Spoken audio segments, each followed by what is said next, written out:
আজকে জাকির নায়েক নিয়ে সারা পৃথিবী তোলপাড়। আজ সকালে মালয়েশিয়ার প্রধানমন্ত্রীর সাথে ভারতের প্রধানমন্ত্রীর বৈঠক হয়েছে।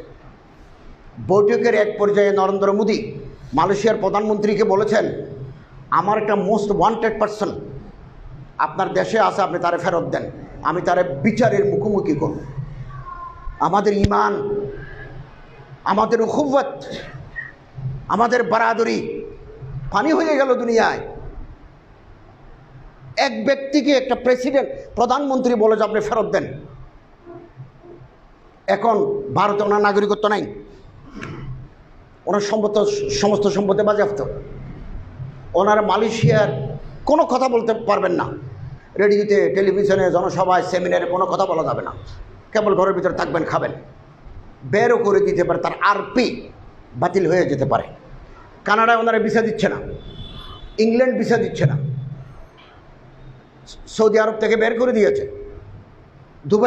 দুবাইতে ওনার পিস টিভির স্টুডিও আছে, দুবাইতে ওনার স্থাপনা আছে, ওখান থেকে ওনারা বের করে দিয়েছে। কি কারণ?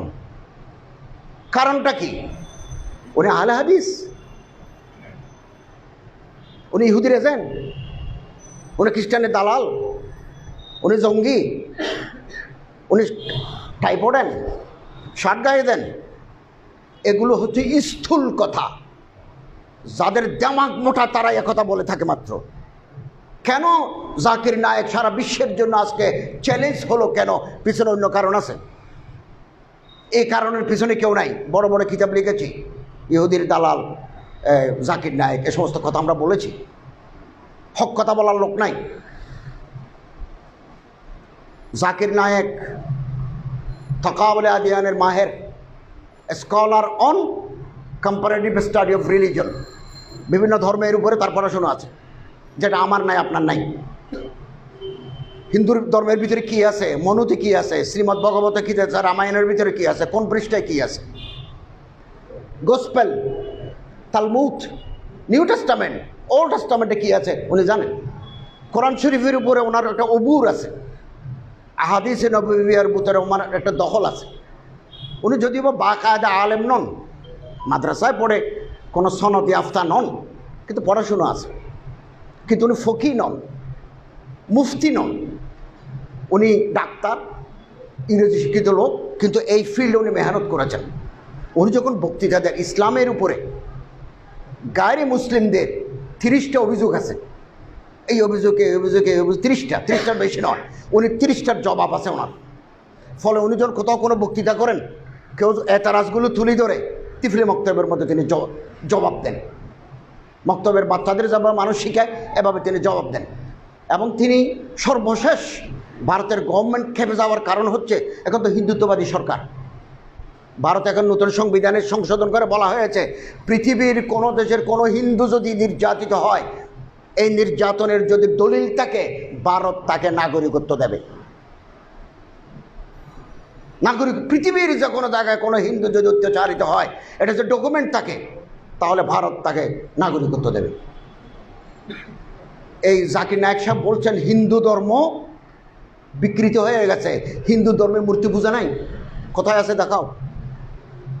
এটা বলার কারণে তারা মনে করলো হিন্দু ধর্মের গোড়া তো শেষ হয়ে গেল। গণেশ না থাকলে, দুর্গা না থাকলে, সরস্বতী না থাকলে, মেনকা না থাকলে, কালী না থাকলে, তা আমাদের আর পূজা কি? তখন মনে করছে মানুষটা পৃথিবীর যেখানে তাকে ধরে আনি তারা জবাই করে দিতে হবে। এই জন্য ফেরত চায়। কানাডায় গেছেন, ব্রিটেনে গেছেন।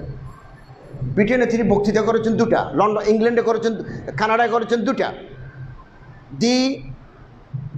দি present Bible is not word of Allah. বর্তমান বাইবেল যেটা বাজারে, সেটা আল্লাহর কালাম নয়।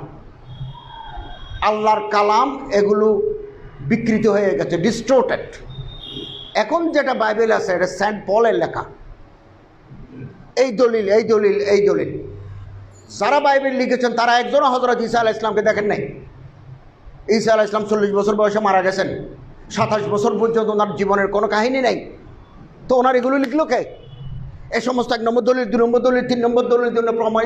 This Bible is the word of Allah, the Quran is permanently word of Allah. একথা বলার পরে সামনে যারা বিভিন্ন গির্জা থেকে আসছেন, তারা জিপ জিব্বা কামড় দিয়ে রাখলো। মা এটা কি কথা বলে, এটা তার শুনি নাই। এই মানুষ যদি কানাডায় বক্তৃতা করতে পারে 3 মাসের ভিতরে তো কানাডায় এই সাইজ শেষ। অতএব এই লোকটা যেন আর না ঢুকে। অতএব ডক্টর জাকির নায়েক তো মুসলিম উম্মার সম্পদ।